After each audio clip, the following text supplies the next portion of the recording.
అది యాదృచ్ఛికంగా జరిగిందో ఇంకోటి జరిగిందో తెలియదు కానీ సుమగారు మేకల సత్యాన్ని పట్టరండి అని చెప్పి తీసుకురమ్మంటాడు. తీసుకెళ్లి ఒక మేకలు ఉంటాయి గ్యాప్ లో షార్ట్ గ్యాప్ లో ఎన్ని ఉన్నాయరా అన్న. ఈ ఒక 70 అండ ఈ ఒక 80 అండ 150 ఉన్నాయి మేకలు. డైరెక్ట్ గా 150 మేకలు ఉంటే లాస్ట్ సినిమా అయిపోయి ఇంకో సీన్ ఉంది. నా బాంబర్దులు రాగానే నన్ను రిలీజ్ చేస్తారు. కరెక్ట్ గా లెక్కేస్తే 11 ఉన్నాయండి. ఇది ఏంటో నాకు అర్థం అవ్వాలి.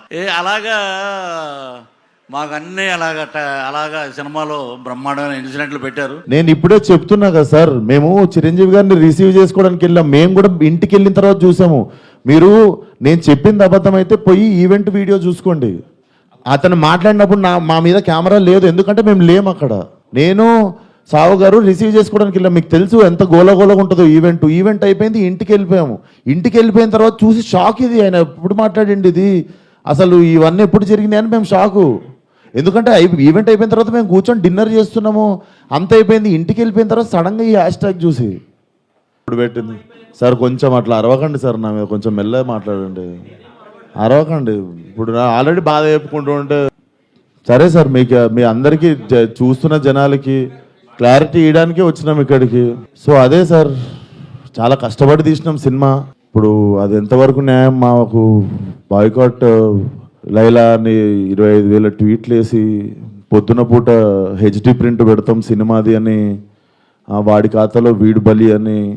నాతో ఏం శత్రుత్వం ఉంది బాస్ మీకు? నన్ను లాగితే ఏమొస్తుంది చెప్పండి? అది మా కంట్రోల్లో జరగలేదు. నేను చెప్తున్నా, సావు గారు కానీ నేను కానీ మా ఎదురుంగి జరిగి ఉంటే మేము అప్పుడే వెళ్ళి మైక్ గుంజుకునేటోళ్ళం, చేతులకి వెళ్ళి పక్కా చేసేటోళ్ళం. అది మేము కూడా ఇంటికి వచ్చాక చూసుకున్నాం, ఎందుకంటే బయటికి గెస్ట్ని రిసీవ్ చేసుకోవడానికి వెళ్ళాం. తిరిగి వచ్చాము, తిరిగి వచ్చేలోపు ఇది జరిగింది.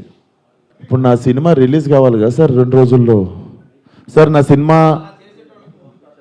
సినిమా రిలీజ్ ముఖ్యం సార్.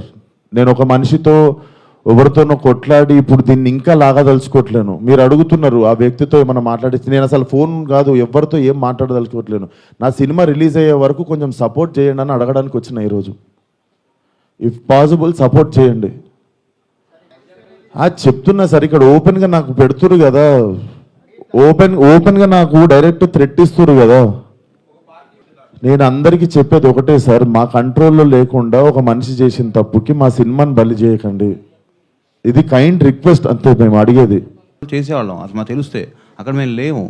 వెళ్ళి అప్పుడే తప్పు అని చెప్పి కరెక్ట్ చేసేటోళ్ళం, అప్పుడే సారీ చెప్పేవాళ్ళం మేము. అంటే యాక్చువల్గా అసలు ఆ టాపిక్ అక్కడ రాకూడదని చెప్తున్నాను. అది సినిమా ఈవెంట్, దాంట్లో పొలిటికల్. సార్ సారీ సార్, మా ఈవెంట్లో జరిగింది, మా స్టేజ్ మీద జరిగింది, మా ఈవెంట్లో జరిగింది. ఆ వ్యక్తికి నాకు ఏ సంబంధం లేదు, అతను నటించాడు సినిమాలో.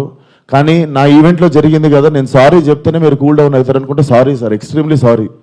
నా సినిమాని చంపేయకండి అంతే. మీకు కాదు సార్, వాళ్ళకే చెప్తున్నా సార్, మీకు కాదు. అండ్ ఆ గొర్రెలు అట్లా లెక్క ఏం లేదు, ఎన్ని గొర్రెలు ఉన్నాయి అన్ని గొర్రెలే ఉంటాయి, దాంట్లో అట్లాంటి లెక్క ఏం లేదు. అది సార్. అండ్ మేము ఏ వ్యక్తితో మేము మాట్లాడి దీన్ని ఇంకా లాగదలుచుకోలేదు. ప్లీజ్ మా సినిమాని 2 రోజుల్లో జనాల్లోకి వెళ్తుంది, సపోర్ట్ లైలా అంతే. జై జనసేన. ప్రజారాజ్యం మారిపోయింది.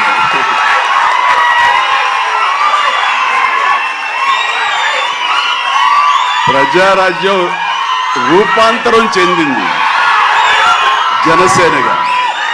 I'm very happy. ఆ రోజున పొలిటికల్గా తను రావాలి అని, పొలిటికల్ ఎదగాలని తన ఇంట్రెస్ట్ అని చెప్పినప్పుడు నేను వెంటనే ఆయనకు అవకాశం ఇవ్వడం జరిగింది. బట్ పరిస్థితులు ఇంకోలాగా ఉండేది. అలాగే అప్పటి నుంచి నాతోటి సత్సంబంధాలు ఏర్పరచుకున్నాడు. వాళ్ళ అబ్బాయి ఇట్లా సినిమాలోకి వస్తాడు అని కూడా చెప్పాడు. నేను వాళ్ళ ఇంటికి వచ్చినప్పుడు ఏదో పూజకు వచ్చాను ఒకసారి, అయ్యప్ప పూజకు వచ్చినప్పుడు. చాలా చిన్నవాడు అనుకుంటా విసక్షన్.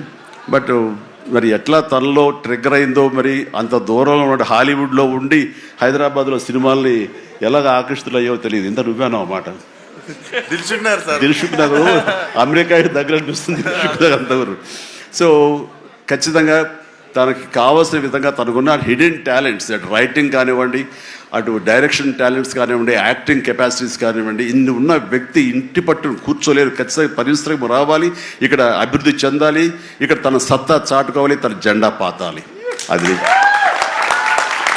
అండ్ అలాంటి అవకాశాలు నిండుగా మెండుగా ఉన్నాయి. ఇప్పటికే ప్రూవ్ చేస్తూ వెళ్ళిపోయాడు. ఇంకా ఈ సినిమా తర్వాత ఆడవాళ్ళ గుండెల్లో మగవాళ్ళ గుండెలో స్థానం సంపాదించుకుంటాడు. కొంచెం ప్రౌడ్గా అనిపిస్తాడు. కాబట్టి నాలాంటి కూడా కొంచెం అలా చూసే అవకాశాలు ఉన్నాయి. ఎక్కడ కూడా నా పేరు ఎక్కడ లేదు. కావాలంటే please go through what ever those people have said. Somebody should be a fool to name me or anybody else. Somebody should be a fool because I never dealt with them. See, you tell me one thing. Where did this originate from? Had SECI not written to me, had SECI not offered to me this phenomenal offer of ₹2.49 and along with that interstate transmission charges waiver, there is no deal. Where did this originate from? It's originated from SECI, which is central government, and it consummated with SECI, where the signatories are the state government, the DISCOMs, and SECI. So where is any third party there? And if somebody is so foolish and so stupid, and somebody goes by hearsay, speaks some kind of nonsense and stupidity, then nobody can help.